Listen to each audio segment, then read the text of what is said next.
Saudara punya masalah? Tidak usah omong. Saya lihat yang ini muka masalah semua. Masalah ialah kesenjangan antara harapan dan kenyataan. Harapan menikah umur 28, kenyataan sudah 34. Harapan menikah dengan dia, kenyataan dia nikah dengan kita punya teman akrab. Mengerikan itu.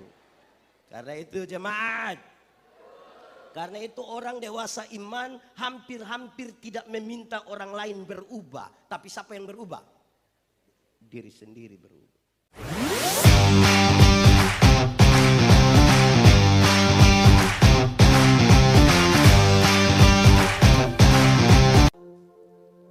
Kami mohon kepadamu, kuatkanlah dan teguhkanlah iman kami, supaya waktu kami belajar firman Tuhan, biarlah ini menjadi waktu paling baik bagi kami. Kami berdoa, Tuhan jauhkan semua penggoda pencobaan, baik di dalam kami, baik di sekitar kami. Supaya dalam damai-Mu kami belajar firman Tuhan. Berkati hamba-Mu yang akan menjadi saluran berkat firman hari ini. Berkati semua jemaat yang memberi hidupnya untuk pemberitaan ini. Kami rindu pada firman-Mu. Berfirmanlah bagi kami Tuhan, di dalam nama Yesus, firman yang hidup itu kami berdoa.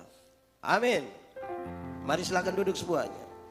Bapak Ibu, saudara-saudara jemaat yang dikasihi dalam Tuhan Yesus, dalam sukacita kita di hari ini, ulang tahun GKI Saketik yang ke-19. Saya ajak kita untuk merenungkan dua bagian pembacaan Alkitab. Pertama dari surat Roma pasal 12 ayat 1 sampai 2. Dilanjutkan dengan pertama Timotius pasal 4 ayat yang ke-12. Roma pasal 12 ayat 1 dan 2. Karena itu saudara-saudara, demi kemurahan Allah aku menasihatkan kamu, supaya kamu mempersembahkan tubuhmu sebagai persembahan yang hidup, yang kudus, dan yang berkenan kepada Allah. Itu adalah ibadahmu yang sejati. Janganlah kamu menjadi serupa dengan dunia ini, tetapi berubahlah oleh pembaharuan budimu, sehingga kamu dapat membedakan manakah kehendak Allah, apa yang baik, yang berkenan kepada Allah, dan yang sempurna. Pertama Timotius pasal 4 ayat yang ke-12. Jangan seorang pun menganggap engkau rendah karena engkau muda. Jadilah teladan bagi orang-orang percaya dalam perkataanmu, dalam tingkah lakumu, dalam kasihmu, dalam kesetiaanmu, dan dalam kemurnianmu, kesucianmu. Demikian firman Tuhan. Berbahagia setiap orang yang mendengar firman, memelihara dan melakukan dalam hidup setiap hari. Shalom. Itu terlalu kecil, itu kuat sedikit. Shalom. Hari ini GKI Saketik ulang tahun yang keberapa? Keberapa? Pakai bahasa Dayak 19 itu apa? 19 itu sudah banyak atau sedikit? Sudah tua atau masih muda? Sudah mapan atau belum? Jemaat. Jemaat di sini 10 saja. Jemaat. Kedewasaan itu ada 3. Ada berapa? 1, dewasa biologis. Sama-sama. Dewasa biologis itu 10 tahun lalu kita punya berat badan hanya 37. Sekarang 73. Itu dewasa biologis. 10 tahun lalu kita pakai celana nomor 27 tidak ada masalah karena perut rata saja. Sekarang perut macam ada 3. Satu di sini, satu di sini, satu di sini. Itu dewasa biologis. Siapapun bisa begitu. Makan tidur, makan tidur, makan tidur. Cocok? Ya besar itu toh. Dewasa biologis. Kalau kita ukur itu dalam ulang tahun jemaat, ya pasti pembangunan fisik sudah ada. Amin. Akan ada membangun lagi? Sudah bangun tanpa balkon tadi di belakang, betul? Belum? Sudah. 1. Kedua, dewasa psikologi. Dewasa apa? Dewasa psikologi tidak tergantung umur dan berat badan. Umur 40 tahun tapi kalau tukang tersinggung, sedikit-sedikit tersinggung, sedikit-sedikit tersinggung, sedikit-sedikit tersinggung. Tersinggung kok sedikit-sedikit. Di sini ada yang biasa tersinggung? Ada tidak? Dia ada di sini. Ada ikut ibadah sekarang dia. Pakai baju warna aja. Nanti dia tersinggung lagi, kita repot lagi. Dewasa psikologi tidak tergantung umur dan berat badan. 3, dewasa iman. Dewasa apa? Dewasa iman tidak tergantung berapa lama kita menjadi orang Kristen. Dewasa iman tidak tergantung berapa lama kita melayani. Dewasa iman tidak tergantung berapa lama kita hidup dalam persekutuan. Tapi dewasa iman itu kira-kira begini. Ada anak umur 3 tahun, ada mimbar berat 10 kilogram. Anak umur 3 tahun bisa pikul mimbar yang 10 kilogram? Bisa?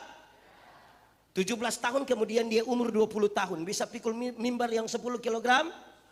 Yang berubah anak atau mimbar? Nah, itu dewasa iman. Orang dewasa iman tidak akan meminta beban menjadi ringan. Tapi dia berdoa meminta bahu yang semakin kuat. Orang dewasa iman tidak akan merengek-rengek berteriak, Tuhan tolong ringankan ini masalah. Karena dia tahu kalau Tuhan izinkan ada masalah, Tuhan tahu seberapa kuatnya dia. Ada amin. Saya mau tanya saudara, jemaat.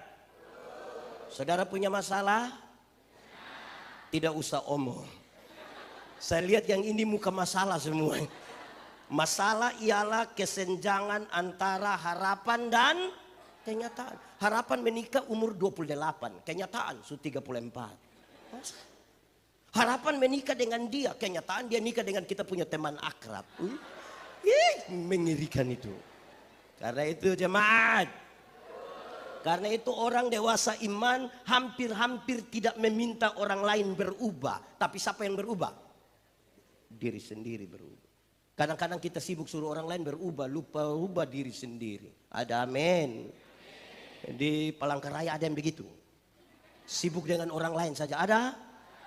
Ada ikut ibadah sekarang? Laki-laki atau perempuan?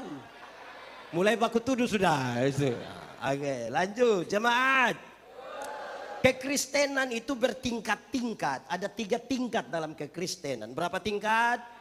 Kan kita mau bergerak ke level berikut lagi, ke tahap berikut lagi kan. Ada berapa tingkat? 3 kalau pakai bahasa Indonesia bilang. 3. Pakai bahasa Dayak baru? Nah, begitu. Tingkat pertama, kekristenan tingkat pertama itu adalah beragama tapi tidak beriman. Sama-sama 1, 2, 3. Beragama tapi tidak. Untuk baptis dia sudah baptis, ulang-ulang lagi malah. Untuk CD sudah, untuk semua sudah. Tapi beriman belum tentu. Di Indonesia agama masuk dalam struktur berbangsa bernegara. Di KTP kan harus tulis agama. Akhirnya semua orang menjadi beragama. Mau jadi ASN harus beragama. Mau jadi polisi harus beragama. Mau jadi pendeta harus beragama. Semua orang menjadi beragama. Tapi beriman belum tentu. Jemaat, kalau tangan kanan gatal artinya, tangan kanan gatal artinya, yakin nanti dapat doi? Itu di mana yang ajar itu? Kalau tangan kanan gatal artinya dapat uang, orang Koreng itu pasti kaya raya. Kan itu bukan tangan kanan saja yang gatal, semua gatal habis itu. Jemaat. Alkitab kasih tahu satu-satunya cara untuk dapat berkat adalah kerja. Apa? Kerja, bukan gatal, kerja. Nanti dapat berkat. Ya. Jemaat. Saya tidak tahu di Palangkaraya kan, saya baru pertama kali datang ke sini. Tapi saya tanya saudara, ada semacam keyakinan tertentu. Kalau keluar dari rumah jalan agak jauh, kiri kanan sudah tidak ada rumah-rumah lagi, tidak ada toilet lagi. Tiba-tiba rasa BAB. Buat apa? Ambil apa? Ambil batu berapa? Ambil batu berapa? Saudara yakin kalau pakai batu itu persoalan BAB selesai? Bayangkan ini Kristen semua ini. Beragama tapi belum tentu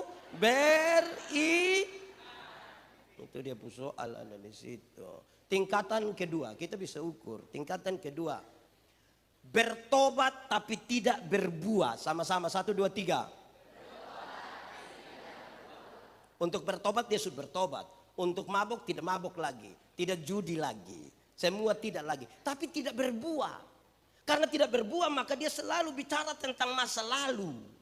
Kita kasih kesempatan bicara sedikit, kasih kesekian, dia datang waktu tahun 1970. Dia pindah di ibadah berikut, ulang lagi. Waktu tahun 1970 Pindah berikut lagi, ulang lagi. Waktu tahun 19, satu saat dia berdiri di depan, orang-orang baku korek bilang, 1970. Di Palangkaraya ada. Ini orang tua dan takut omong semua ini.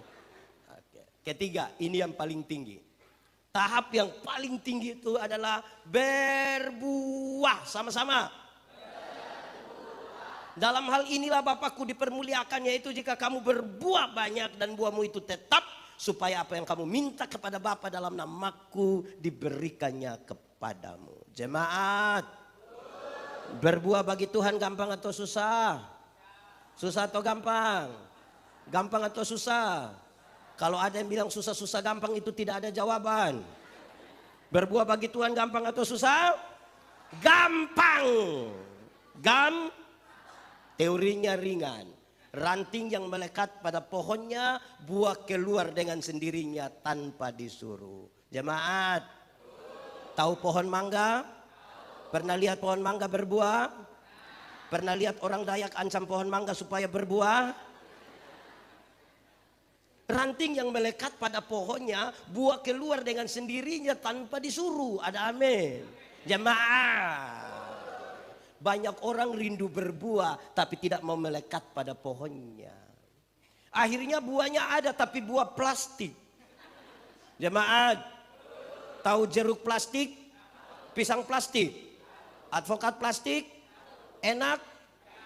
Pernah rasa? Jemaat, anak kelas 4 SD tahu di satu pohon, ya bagian pohon yang mencari makanan namanya akar. Dari akar dia kirim ke mana? Daun. Melalui apa? Batang. Sampai di daun ada proses apa? Apa? Terus setelah jadi sari-sari makanan dia kirim ke ranting-ranting, buah keluar tuh. Amin. Anak sekolah minggu saja tahu. Anak sekolah minggu tahu. Yesus pokok dan yang lain tidak tahu ini lagu.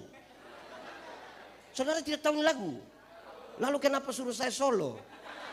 Sambil tepuk tangan 3, 4. Yesus pokok dan tinggallah di dalam. Lebih kuat Yesus. Yesus pokok dan tinggallah di dalam. Lebih kuat lagi Yesus. Dan kitalah caranya, tinggallah di dalamnya. Pasti kau akan apa? Kan hanya begitu. Anak sekolah minggu juga tahu kan? Ranting melekat pada pohonnya, buah keluar dengan sendirinya tanpa disuruh. Sudah berbuah? Kenapa suara hilang? Ada sakit. Nah itu di bagian awal saya perlu sampaikan, kan kita mau bergerak ke tahap berikutnya. Tapi definisikan kita ada di tahap apa, jemaat. Lalu kita baca teks yang pertama itu Roma pasal berapa? Pasal berapa? Ayat berapa? Sampai berapa? Oke. Dia kasih tahu persembahan, sama-sama.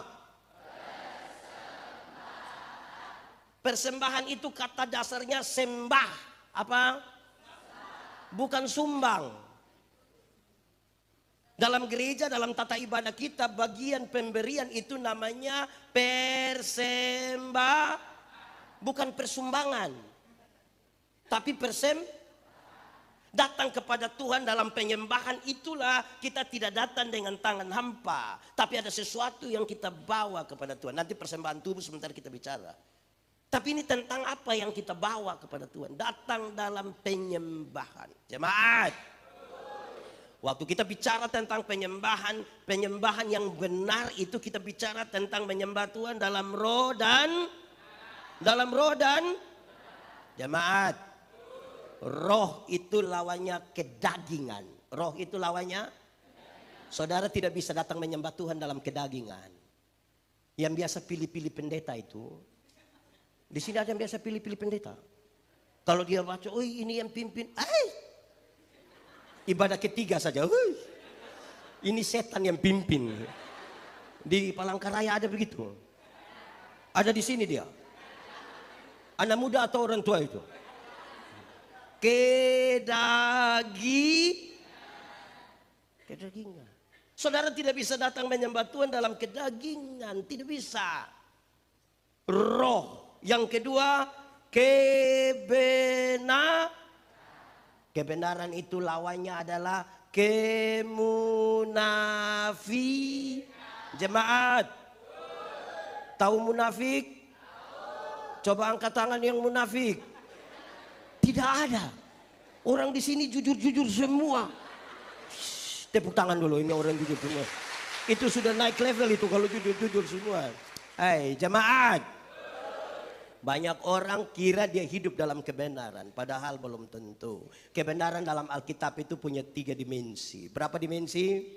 1, kebenaran dalam Alkitab itu berdimensi legal. Berdimensi apa? Legalitas, ikut aturan. Semua bentuk pelanggaran terhadap aturan Tuhan tidak setuju. Tuhan tidak mau orang hidup benar itu ikut aturan. Amin. Ini persis seperti kalau kita naik motor. Tahu motor? Pernah naik motor? Siapa punya motor? Sendiri punya? Sudah lunas? Ya memang perlu kasih lunas, kasihan itu yang jual itu. Kalau naik motor, SIM ada, STNK ada, lampu-lampu ada, kaca spion ada operasi lalu lintas di jalan situ. Berani masuk? Berani, kan kita ikut aturan. Tapi coba kalau SIM tidak ada, tidak pakai helm, STNK tidak ada, lampu-lampu tidak ada, kaca spion tidak ada, operasi lalu lintas di situ, berani pergi? Kenapa tidak berani? Tapi kan saudara punya om polisi kan? Kalau ada SIM, STNK ada, lampu-lampu ada, kaca spion ada, lengkap-lengkap, operasi di situ kita pergi. Sampai di situ polisi tidak tahan, kita putar kembali. Polisi bilang, kenapa kau putar? Pak, tolong tilang saya. Karena ikut aturan. Yang suka langgar aturan itu yang dia jalan. Orang kalau datang kantor, di sini ada yang sudah kerja kantor. Kerja di kantor, bukan kerja kantor. Sudah ada yang kerja di kantor. Rata-rata masuk kantor jam berapa? 4:30. Masuk kantor jam berapa? Jam berapa? Jam 8. Kalau jam 8 masuk kantor, dia pergi 7:30, kan cara jalannya gampang saja. Selamat pagi semua, apa kabar? Itu kalau datang tepat waktu. Bayangkan kalau masuk kantor jam 8 baru dia pergi 11:30. Saudara bisa bayangkan dia punya cara jalan. Kan dia ikut aturan. Kebenaran itu legal, ikut aturan. Kedua, kebenaran dalam Alkitab itu punya dimensi moral. Punya dimensi apa? Moralitas. Moralitas itu kesatuan antara pikiran, perkataan, dan perbuatan. Kesatuan antara apa? Pikiran, perkataan. Orang tanya saya, pendeta, khotbah yang baik itu yang bagaimana? Saya bilang, engkau punya maksud? Khotbah yang baik itu tulis atau tidak tulis? Berapi-api atau berair-air? Saya bilang, khotbah yang baik bukan soal tulis atau tidak tulis. Bukan soal berapi-api atau berair-air. Khotbah yang baik ialah bicara apa ya buat itu sudah. Jangan omong lain, buat. Ada yang lebih parah lagi, pikir lain, omong lain, buat lain. Hasilnya kelainan. Jadi kalau saudara ketemu orang kelainan itu kan tidak sinkron semua. Di Palangkaraya ada kelainan dia. Ketiga, kebenaran dalam Alkitab itu punya dimensi sosial. Punya dimensi apa?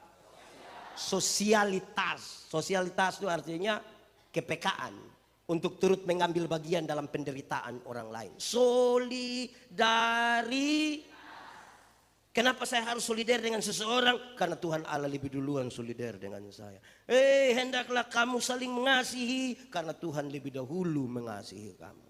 Amin. Jemaat, pernah belanja di swalayan? Pernah tawar di swalayan? Kenapa tidak berani tawar di swalayan? Di situ tertulis 99.900, ambil 100.000 dia kasih. Orang kasih kembali permen 1, yang kau dapat saja, jangan ukur saya. Pemilik swalayan orang kaya atau orang miskin? Saudara lihat, beli di orang kaya tidak tawar. Tapi kalau pagi-pagi ada oma-oma jual sayur, itu oma susah sekali. Mungkin pulang jual sayur dia sudah mati. Itu tawar atau tidak? Oh tahu juga. Itu tawar itu mengerikan. Dia tanya Oma, yo sayur berapa? Oma senang ini. 3.000. Dia sengaja kaget. 3.000. Boleh 9.000. Kadang-kadang tambah satu kalimat di belakang. Boleh 9.000. Oma tanam sendiri juga. Itu kalau saya jual saya bilang bawa gratis saja. Kau bawa gratis. Saya tilus tawar-tawar begitu. Jemaat. Mulai besok tawar sayur itu kebalik dari itu. Tanya dia. Oma sayur berapa? 3.000. Maaf. Boleh 3.000? Kalau besok sampai ada sayur, ada orang tawar sayur begitu 3.000 jadi 3.000 hanya 3 kemungkinan. Kemungkinan pertama itu orang punya solidaritas sosial yang sangat kuat, sangat hebat, pantas ditiru, pantas dipuji. Tapi yang kedua mungkin makam puji itu. Atau mungkin yang ketiga gila dia itu. Kita tentukan saja kita di mana. Itu kebenaran begitu. Baik, jemaat. Menyembah Tuhan dalam roh dan kebenaran itu dalam gereja kalau kita mau naik sedikit di level itu diskusi yang sangat kuat antara Tuhan Yesus dengan perempuan di sumur Yakub dalam Yohanes 4. Nenek moyang kami menyembah Tuhan di Gunung Gerisim, tapi kamu menyembah Tuhan di Bait Allah di Yerusalem. Tuhan Yesus bilang, Allah itu roh. Akan tiba waktunya dan sudah tiba waktunya kamu akan menyembahnya dalam roh dan kebenaran. Bukan lagi di Gerisim atau bukan lagi di Bait Allah di Yerusalem. Tidak bisa ada lagi tembok-tembok gereja yang membatasi Tuhan ada di sini sehingga siapa butuh Tuhan datang ke sini. Tidak. Allah itu roh, kamu akan menyembahnya dalam roh dan kebenaran. Bagaimana menjelaskannya? Ada 3 hal. 1, menyembah Tuhan dalam roh dan kebenaran itu sebuah sikap iman, bukan reaksi emosional. Sikap, bukan reaksi emosional. Sikap iman itu kira-kira begini. Ada orang punya suami meninggal. Ibu-ibu, di sini tidak ada ibu-ibu. Ini SMP semua ini. Ibu-ibu, kalau suami meninggal sedih atau tidak? Saya rasa ibu-ibu kurang sedih ini. Ada sedih, orang punya istri sedih kan suami meninggal. Toh? Terus dia bertanya, apa yang saya imani tentang kematian? Waktu dia bertanya tentang apa yang saya imani tentang kematian, dia temukan jawaban. Yang saya imani, yang saya baca dalam Alkitab, kematian bukan akhir dari segala sesuatu. Kematian adalah tempat di mana kita diubah dari tubuh yang dapat binasa kepada tubuh yang tidak dapat binasa supaya kita dapat bersama-sama dengan Kristus dalam kekekalan di surga. Berdasarkan keyakinan iman itu dia menyanyi, sabar dalam susah sukarmu, sabar Tuhan ada sertamu, sabar, sabar. Apa? Beriku. Jadi setiap kali dia ada masalah dia bertanya, apa yang saya imani? Itu sikap iman. Kalau reaksi emosional itu orang punya suami ada meninggal, dia orang punya istri ada sedih, dia datang dia menyanyi. Di dalam doamu kau sebut nama. Separuh langsung. Di interlude-nya suruh anak kecil satu baca puisi dengan judul Ditinggal Ayah. Sedih kok tidak? Semua menangis kan? Terus saudara kira itu roh bekerja? Orang sudah kedinginan jangan celup lagi dia di dalam kolam. Saudara suka kasih sedih-sedih orang ini. Jadi menyembah Tuhan dalam roh dan kebenaran itu sikap iman, bukan reaksi emosional. Kalau saudara hanya ingin menangis, nonton film Korea. Sudah bisa untuk menangis itu. 1. Kedua, menyembah Tuhan dalam roh dan kebenaran, kepuasan manusia tidak lebih tinggi dari kemuliaan Allah. Sama-sama 1, 2, 3. Kepuasan manusia tidak lebih tinggi dari kemuliaan Allah. Pendeta Yandi khotbah habis, saudara puas atau tidak puas tidak penting. Tahun depan saudara tidak mengundang lagi, saya tidak penting. Yang lebih penting adalah kemuliaan Allah dinyatakan. Di sini ada yang tukang judi. Terus pendeta bilang, "Hey, stop judi." Dia setuju atau tidak? Tidak setuju. Tidak penting kan? Yang lebih penting kemuliaan Allah dinyatakan. Kepuasan manusia tidak lebih tinggi dari kemuliaan Allah. Banyak jemaat itu bergereja cari kepuasan, bukan cari kemuliaan. Makanya tadi cari-cari pendeta itu. Pindah-pindah gereja lagi, di sini ada. Kenapa saudara tidak mau omong? Ada masalah apa saudara dari saya ini? Kita kan baru ketemu. Kepuasan manusia tidak lebih tinggi dari kemuliaan Allah. Ketiga, menyembah Tuhan dalam roh dan kebenaran itu, Tuhan menjadi satu-satunya pusat dari penyembahan. Tuhan menjadi satu-satunya. Bukan pengkhotbah, bukan pemimpin pujian, bukan pemain musik, bukan lampu-lampu, bukan ornamen apapun dalam gereja. Pada waktu kita menggeser itu sedikit, bukan lagi kita menyembahnya dalam roh dan kebenaran. Bukan lagi. Ada orang bilang saya, "Pak Pendeta, yuk nanti kami undang pendeta lagi ya." Iya, nanti kasih tahu jauh-jauh hari biar saya atur waktu, kan saya sedikit sibuk. Terus saya bilang gini, "Biar kita ketawa-ketawa." Saya bilang, "Apa? Coba ibu ulang, ibu ulang." Saya menggumuli ini khotbah setengah mati ini yang ibu mau datang ketawa-ketawa. Kalau ibu mau ketawa-ketawa undang Sule, jangan undang saya. Ya, saya bukan inti dari ini penyembahan. Tuhan ada, amin. Jadi saudara kalau terasa terusik sedikit, ya tidak jadi masalah. Tidak masalah itu. Nah, sudah itu toh. Satu, menyembah. Jadi dari kata sembah. Kedua, persembahkanlah tubuhmu. Ada satu waktu saudara-saudara, Tuhan Yesus diberi sebuah pertanyaan. Pertanyaan ini gampang jawabannya tapi resikonya berat. Ketika Yesus diberi pertanyaan ini, boleh bayar pajak kepada kaisar atau tidak? Pertanyaan itu kan jawabannya gampang kan? Resikonya besar. Kalau Yesus jawab, boleh bayar pajak kepada kaisar, maka ribuan orang pengikut Yesus akan meninggalkan Yesus karena pajak waktu itu terlalu mahal. Tapi kalau Tuhan Yesus bilang tidak boleh bayar pajak kepada kaisar, maka dia dianggap memprovokasi masyarakat untuk melawan pemerintah. Pasti dia ditangkap. Tuhan Yesus bilang begini, "Tunjukkanlah kepadaku koin untuk pembayaran pajak itu." Tuhan Yesus bertanya, "Gambar dan tulisan siapa ini?" "Kaisar." "Berikanlah kepada kaisar apa yang wajib kamu berikan pada kaisar, dan berikanlah kepada Tuhan apa yang wajib kamu berikan pada Tuhan." Itu bukan soal perpuluhan. Itu bukan soal persembahan yang sebentar saudara kasih. Gambar dan tulisan apa ini? Kaisar. Karena di sini ada gambar dan tulisannya, kasih di dia, kasih dia. Tapi Alkitab dengan sangat luar biasa mencatat, tapi kamu adalah gambar dan tulisan Allah. Berikan uangmu pada kaisar, tapi berikan dirimu kepada Tuhan dan bukan uangmu. Supaya jangan ada orang bilang, "Pak Pendeta, saya memang tidak ke gereja Bapak, tapi saya punya persembahan pergi." Ah, di surga tidak ada kios jual Indomie. Kita tidak sementara kumpul uang buat kios di surga. Tubuh ini yang dipersembahkan kepada Tuhan. Ada amin. Nanti sebentar kita bicara bagaimana tubuh yang dipersembahkan kepada Tuhan. Supaya kita tahu bahwa jangan sampai kita sibuk melayani tapi kita tidak memberi persembahan diri pada Tuhan. Gitu kira-kira. Kan kita mau naik level sedikit. Itu soal persembahan. Tubuh, bukan uang.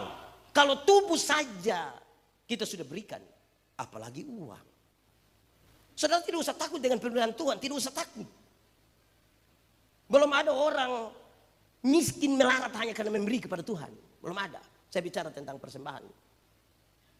Saudara-saudara, kami pendeta-pendeta, saya bicara di beberapa tempat di mana, di Kota Mobagu, di Perigi Mautong. Saya bilang begini, kami pendeta-pendeta ini hidup oleh Tuhan dari persembahan jemaat. Tapi kami terpelihara hingga hari ini. Kalau persembahan itu dalam rupa uang, yang paling banyak masuk ini bukan uang merah. Yang gambar proklamator itu. Yang paling banyak masuk itu yang gambar Patimura. Pejuang. Pejuang. Kenapa Patimura itu? Dia taruh di pedang begini. Karena ada yang kucak-kucak begini. Sampai-sampai itu pedang mau patah itu Patimura. Tapi kami hidup hingga hari ini. Amin. Terus takut. Ada orang tua satu dia kasih persembahan, dia lipat di tangan. Saya bilang, Bapak, kenapa sampai itu tangan macam begitu? Dia bilang, pendeta, kalau tangan kanan memberi, tangan kiri tidak boleh tahu. Saya bilang, iya Bapak, tapi saya tahu. Dia bilang, pendeta tahu apa? 1000. Makanya begini. 100 tidak mungkin begini. Begini. Sudah begini lagi bisa saja pakai sengaja batok lagi. Jadi duluan persembahan tubuh ini itu, persembahan diri ini tuh kepada Tuhan tuh. Amin. Jemaat. Saya melayani di pedalaman NTT di Pulau Selatan dulu kira-kira 5 tahun. Kalau pulang di musim timur kami naik kapal feri itu gelombang cukup besar. Wih, mengerikan itu gelombang. Kalau gelombang sudah begini mereka datang cari pendeta. Boleh kita ibadah? Di darat tidak ibadah Bapak, di laut kami ibadah. Di bagian persembahan itu kami tidak pakai tangguk persembahan yang merah-merah itu. Di mana itu? Kami tidak pakai. Pertama karena memang tidak ada. Kedua, kami harus pakai dos yang besar itu. Dos. Kenapa harus dos? Ibadah di laut itu, kalau laut sementara bergelora di bagian persembahan, yang bawa dos itu datang, sekali isi tangan di dalam saku ini, dapat berapa saja semua langsung masuk. Tidak lewat otak. Dia beda kalau ibadah di darat. Beda atau tidak? Beda atau tidak? Beda, termasuk yang sebentar ini. Yang bawa persembahan datang kita taruh tangan dalam saku begini, macam agak lama begitu. Terus mata 2-3 kali putar-putar. Ini mata macam ada firasat itu. Terus diambil persembahan, dia taruh begini. Yang bawa persembahan sudah lewat baru dia kaget. Kenapa? Saya isi yang merah tadi. Menyesal. Jemaat, pernah salah isi? Pernah salah isi? Wih, itu macam bagaimana kalau kita salah isi? Pendeta Yandi pernah mengalami 2 kesalahan isi. Rencana isi 10.000, ternyata yang terisi 100. Wih, macam menyesal saya tuh. Saya kira menyesal sekali. Jemaat, pernah ada yang datang di gereja singgah di kios? Pernah atau tidak? Pernah?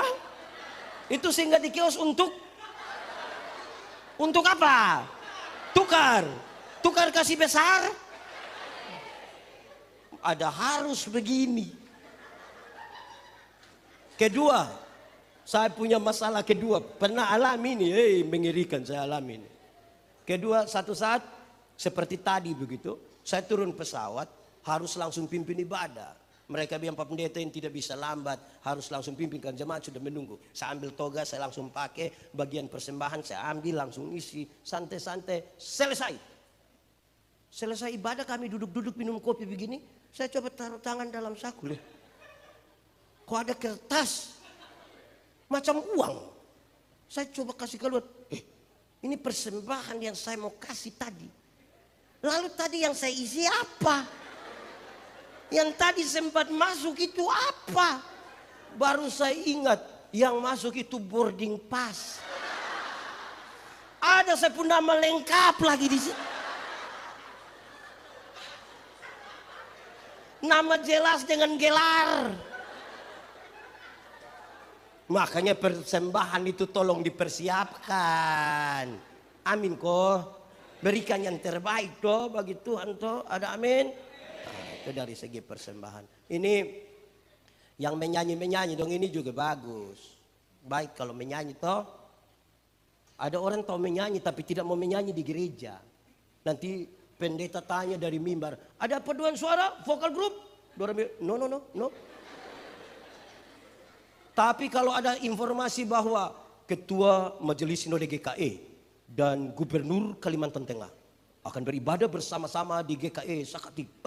Solo dia, duet dia, paduan suara dia, tari-tarian. Di sini ada begitu.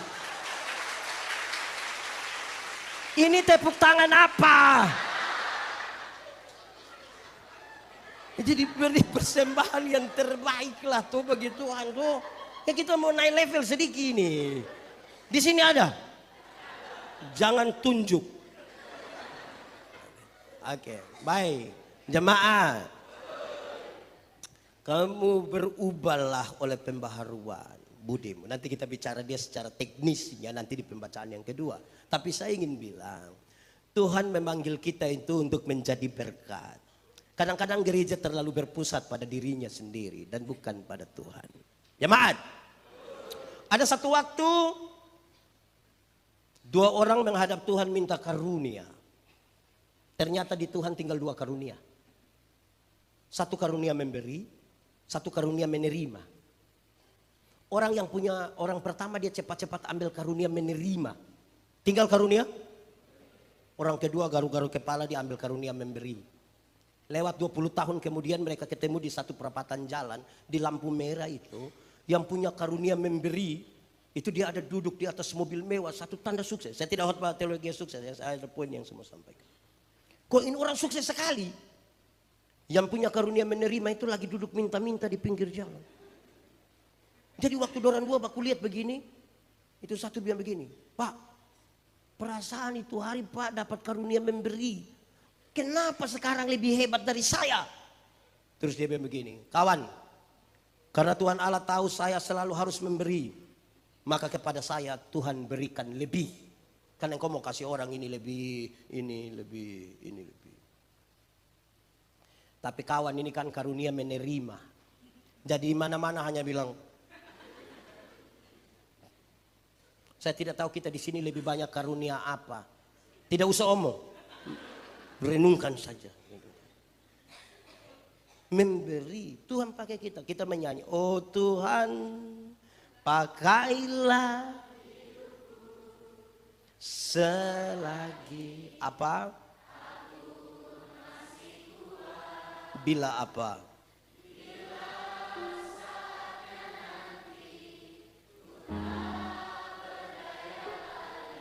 Hidup ini. Jemaat, akan ada satu waktu saudara tidak berdaya lagi. Mungkin karena umur, mungkin karena sakit, mungkin karena kecelakaan, saudara tidak berdaya lagi. Tapi ketika orang bercerita tentang saudara, orang bilang begini, itu orang biar sudah begitu, tapi sudah jadi berkat.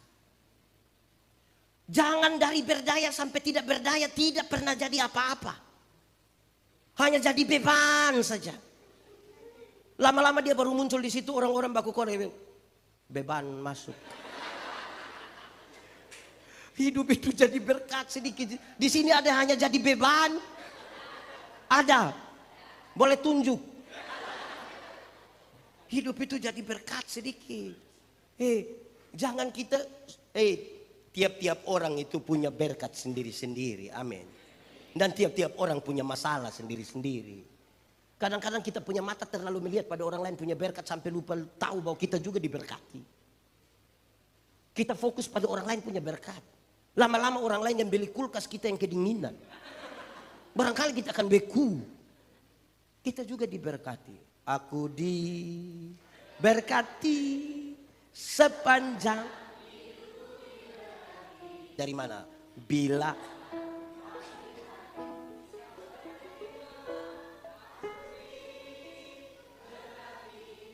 jemaat. Kadang-kadang ini jemaat orang tidak tahu lagu. Kita menyanyi makin dekat Tuhan. Separuh tidak menyanyi dong begini.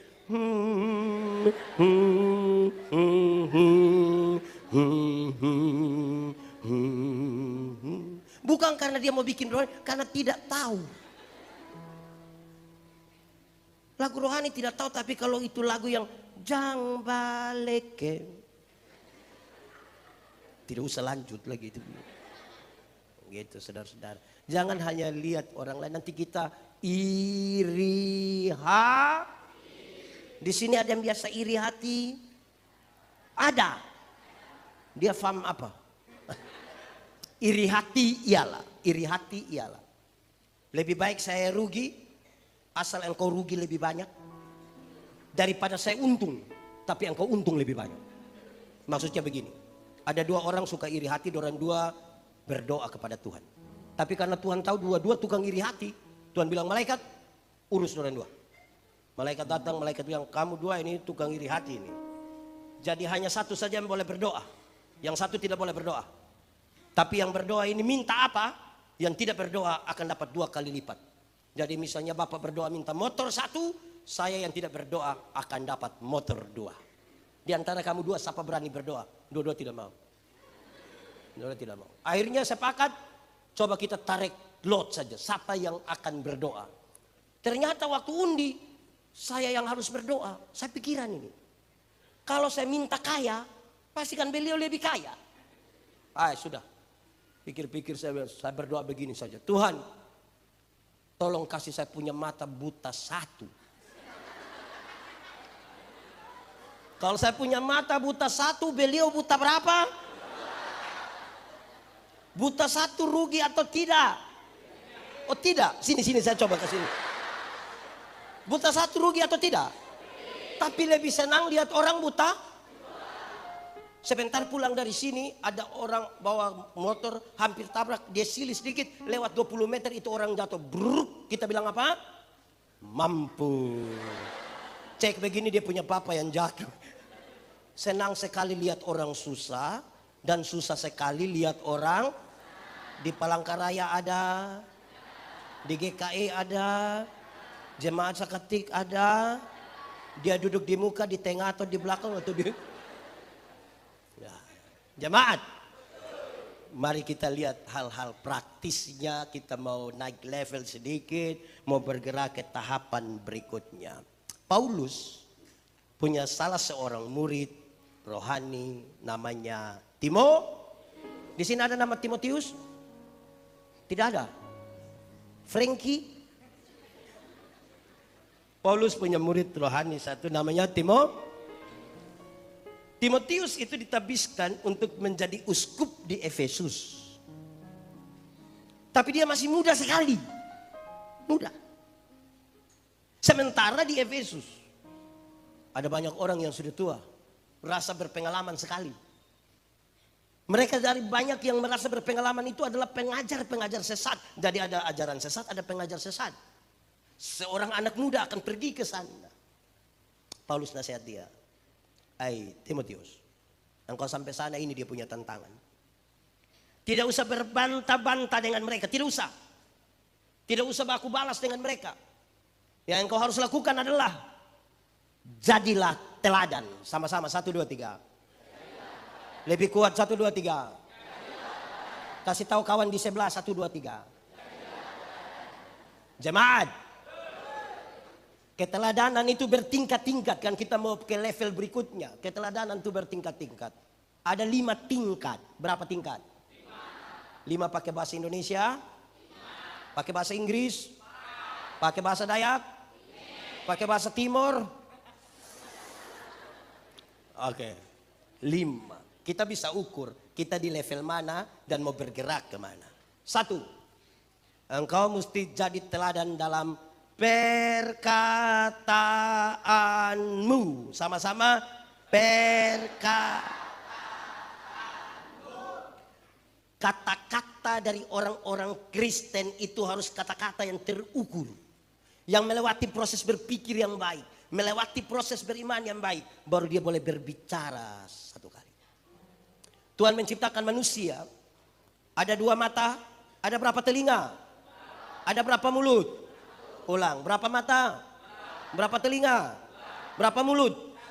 Ada banyak maksudnya. Salah satunya adalah lihat 2 kali, dengar 2 kali. Bicara berapa kali? Lihat ulang-ulang, dengar ulang-ulang, bicara berapa kali?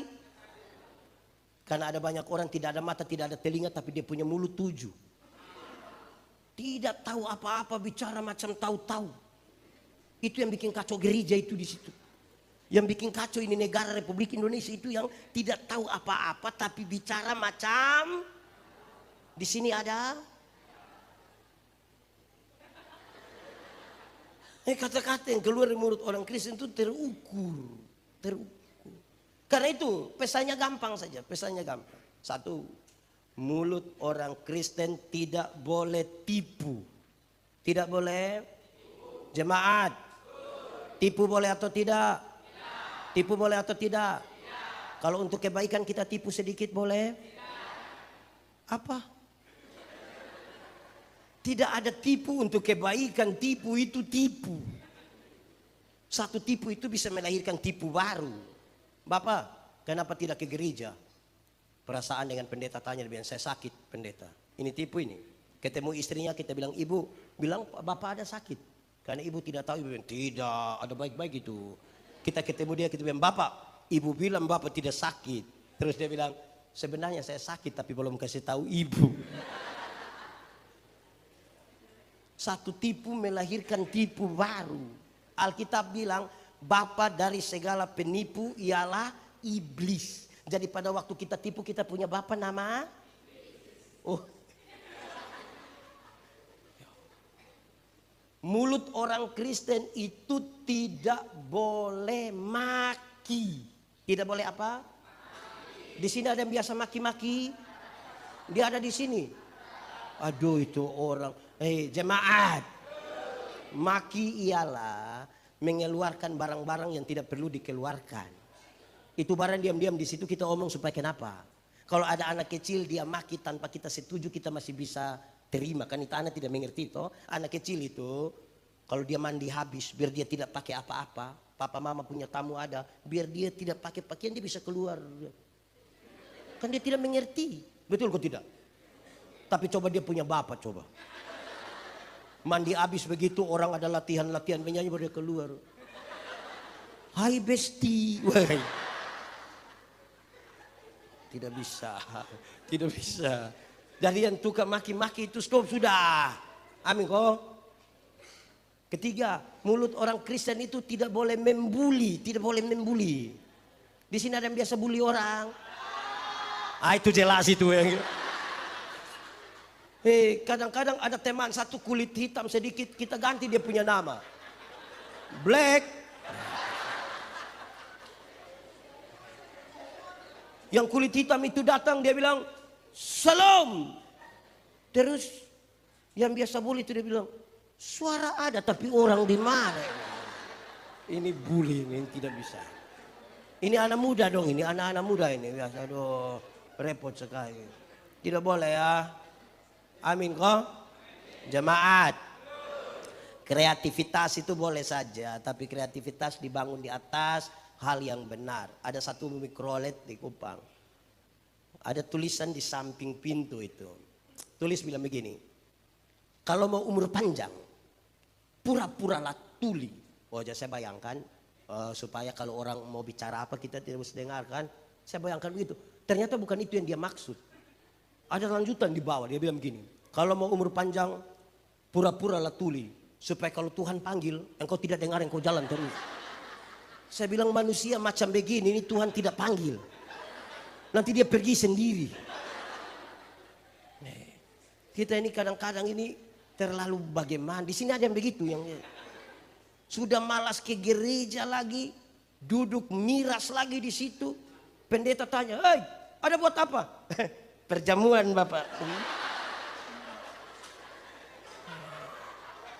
Di sini ada yang biasa omong-omong begitu, ada.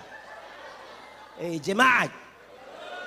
Itu kata perjamuan itu bukan untuk kita gaya-gaya di pinggir jalan kasih tahu orang kita pemabuk, bukan. Itu refleksi paling tinggi dari pengorbanan Tuhan Yesus akan kita. Tubuhnya dipecahkan dan darahnya ditumpahkan. Bukan untuk duduk sembarang bicara-bicara di situ. Jemaat ini. Engkau mesti jadi teladan dalam sama-sama perkatamu. Kata-kata su bagus, dia kasih naik lagi dia punya level. Engkau mesti jadi teladan dalam tingkah laku. Batu uji dari kata-kata adalah tindakan. 100 orang bisa berkata-kata yang bagus. Coba uji dengan tindakan. Tetap atau turun? Turun. Karena banyak orang bisa bicara bagus. Bertindak tidak sebagus kata-kata. Amin. Gemit gereja tempat saya melayani. Kami punya tata ibadah kurang lebih sama dengan GKI. Pertolongan kita ialah di dalam nama Tuhan yang menjadikan langit dan bumi. Saya melayani di satu tempat, ada burung beo. Tahu burung beo? Pernah lihat burung beo? Ini burung beo ini terlalu jinak. Bahkan kami tidak usah taruh dia di sangkar. Dia jalan-jalan sebegini. Karena itu di pastori dekat gereja. Setiap kali bunyi lonceng gereja, teng, teng, teng, kan pendeta yang pimpin akan bilang pertolongan kita ialah di dalam. Rupa-rupanya ini burung beo ini hafal. Jadi kalau pendeta lambat omong, lonceng gereja bunyi, teng, teng, teng. Itu burung beo yang pertolongan kita ialah di dalam. Karena itu berulang beberapa kali, maka saya ambil kesimpulan. Saya mengambil kesimpulan. Kalau hanya omong, burung beo juga bisa. Sama-sama 1, 2, 3. Kalau hanya omong, burung beo juga. Di sini ada yang hanya omong. Yang rapat dia usul semua program tapi dia tidak ikut kerja, ada. Ada juga di sini. Kadang-kadang kalau ada seminar dia bertanya begitu lupa sampai jawab kembali dia punya pertanyaan. Kalau hanya omong, burung beo juga sama-sama 1, 2, 3. Burung beo juga. Kasih tau kawan di sebelah 1, 2, 3. Kalau hanya omong, burung beo juga.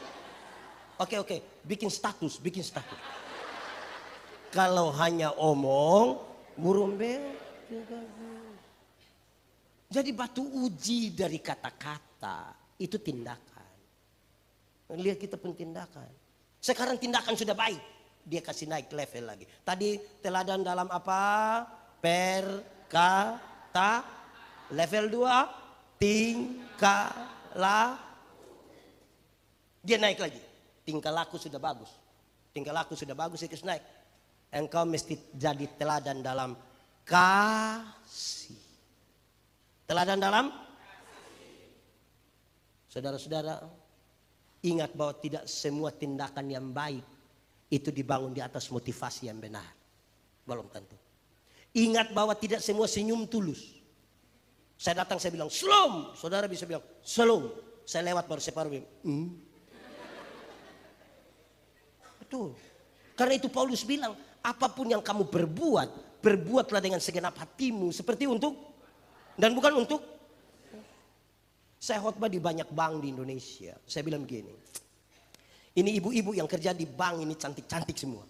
Mau lihat jauh, lihat dekat, tetap cantik. Dorang pakai pakaian bagus-bagus lagi. Kerja di ruangan kerja yang tertata rapi lagi, ber-AC lagi. Kita pergi ke bank ini macam kita tidak mau pulang. Macam mau lihat-lihat dorang terus begini. Kita baru naik di tangga terakhir. Dengan santun sekali dorang bilang begini, "Selamat siang, ada yang bisa kami bantu?" Terus saya tanya dorang, "Ibu-ibu, siapa di antara ibu-ibu yang bangun pagi, lihat suami pas bangun, terus dia bilang, 'Selamat pagi, ada yang bisa kami bantu?'" Jadi tindakan yang benar harus didasarkan pada KAS. Sudah, tidak usah. Jemaat, hukum Taurat itu ada 10. Ada berapa? Dari 10 itu dijabarkan jadi 613 pasal. Berapa? Dari 613 pasal itu masih ada ribuan peraturan hidup setiap hari. Dari ribuan itu Tuhan Yesus simpulkan dia dalam 2 kalimat. Mengasihi Tuhan Allah dan mengasihi sesama. Dari 2 kalimat itu Tuhan simpulkan dia tinggal 1 kata. Yaitu kasih. Yaitu kasih pasti. Kasih pasti. Kasih pasti.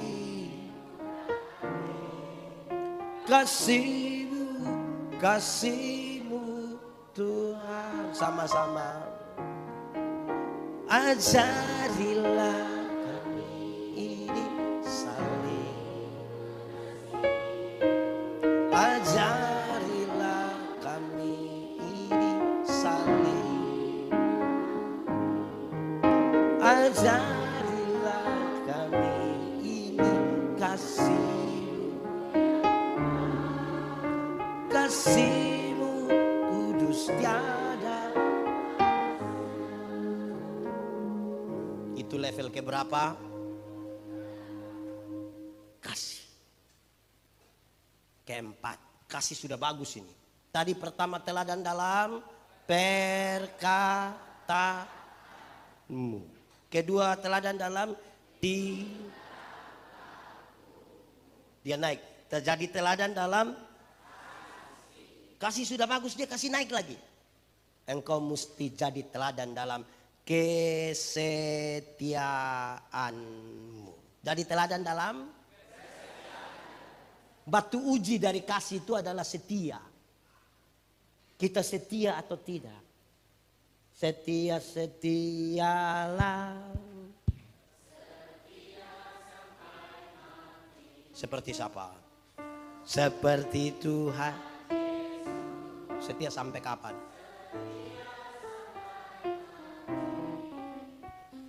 Apakah balasanmu untuk kasih setia? Setia, setia, setia. Jemaat, yang ini setia semua. Saya lihat agak menurun. Pemuda setia, kaum bapak setia, ibu-ibu setia. Dunia kiamat sudah. Jadi setia. Setia itu komitmen satu hari demi satu hari demi satu hari demi satu hari. Setia itu komitmen pribadi melibatkan orang lain dan melibatkan Tuhan. Setia itu berlaku terus menerus. Jemaat. Ada satu istri bilang pada suaminya, "Papa, saya lihat papa ini sudah tidak setia. Papa ini sudah tidak seperti yang dulu lagi. Papa sudah berubah." Suaminya bilang, "Berubah bagaimana mama? Papa sudah berubah." Coba mama bilang, "Papa ini dulu sedikit-sedikit sudah ajak mama makan. Dulu sedikit-sedikit papa sudah ajak mama beli pakaian. Dulu papa kalau datang tuh langsung bilang, 'Tutup mata sayang, tutup mata, tutup mata.' Sekarang papa sudah tidak begitu lagi, papa sudah berubah." Terus suaminya bilang begini, "Mama, coba mama pikir baik-baik. Coba mama pikir. Nelayan mana? Nelayan mana yang kalau sudah dapat ikan dia masih buang umpan?" Dia punya istri bilang, "Jadi selama ini papa hanya umpan-umpan mama?" Oh, baik. Malam mau tidur, istri masuk kamar, kunci pintu, kasih mati lampu. Suami datang mau buka pintu, tidak bisa. "Mama, iya, buka pintu." "Tidak." "Mama, yuk buka pintu." "Kau tidur di luar." "Mama, kenapa bikin papa begini? Kita dua kan suami istri, mama jangan buat papa begitu." Istrinya bilang, "Papa, coba papa pikir baik-baik. Coba papa pikir baik-baik. Nelayan mana? Nelayan mana yang mau tidur dengan dia punya ikan?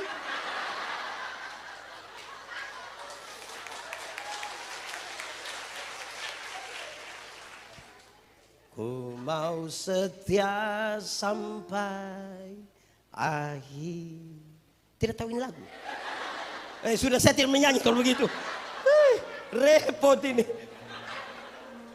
Setia seperti wanita mengurapi,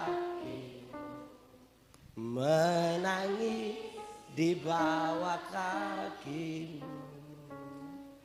Demikian hidupku mau mengasihimu.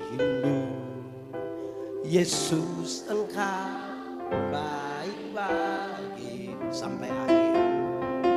Sampai akhir.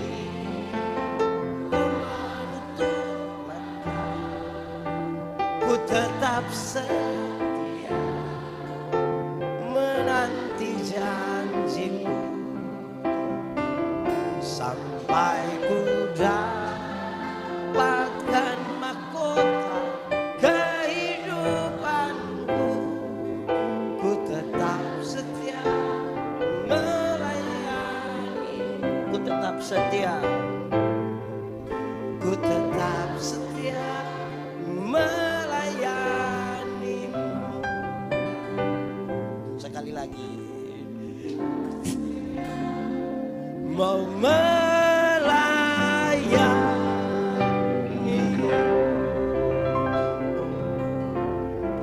khotbah belum habis. Masih ada tambahan sedikit lagi. Mau pulang cepat-cepat bikin apa? Lebih baik 1 hari di rumah daripada Setia sudah bagus ini. Setia sudah bagus ini. Dia naik level lagi. Engkau mesti jadi teladan dalam kesucianmu. Batu uji dari setia adalah kesucian. Ada orang setia tapi tidak menjaga kesucian. Jemaat, di sini ada yang dia punya HP pola rumit. Ada yang mesti pakai sidik jari lah, pakai kontak mata lah, ada. Rahasia negara apa yang dia ada taruh di situ? Hei, repot lah. Jemaat, yang paling tinggi dari level kita itu adalah kesucian. Kata-kata, tingkah laku, kasih, kesetiaan, urusan dengan manusia. Waktu kita bicara kesucian, Tuhan menyelidiki hati. Kenapa kesucian jadi kata kunci? Dengar. Tuhan yang kita sembah itu Tuhan yang suci, Tuhan yang kudus. Yang kudus suci tidak dapat bersatu dengan tidak kudus. Tanggalkanlah kasutmu sebab tempat di mana engkau berdiri itu kudus. Kalau suci itu terang, tidak suci itu gelap. Yang terang tidak dapat bersatu dengan yang gelap. Amin. Jemaat, kalau kita di terang bisa lihat orang di gelap? Bisa? Orang di gelap bisa lihat kita di terang? Lalu kenapa kadang-kadang kita sudah di terang kembali ke gelap? Orang di terang biasa pulang ke gelap itu kan dia suka begini, dia suka begini. Apa ini? Kalau dia sudah begini tidak lama dia akan bilang, anak muda, anak muda, suci, amin, mantap, terang, yes, terang, mantap, oke. Lalu kenapa kamu suka pacaran di gelap-gelap? Di sini ada anak muda biasa pacaran di gelap-gelap.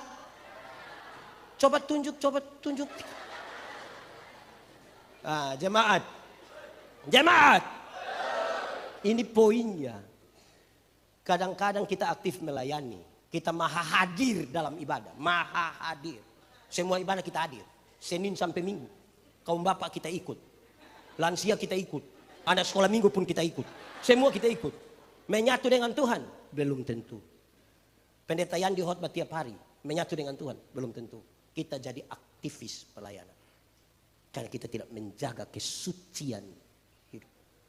Akhirnya kita aktif dengan banyak jadwal, dengan banyak kegiatan dari pagi sampai malam. Setelah kita merayakan ulang tahun yang ke-19, woi padat betul, tidak berhenti ini pelayanan.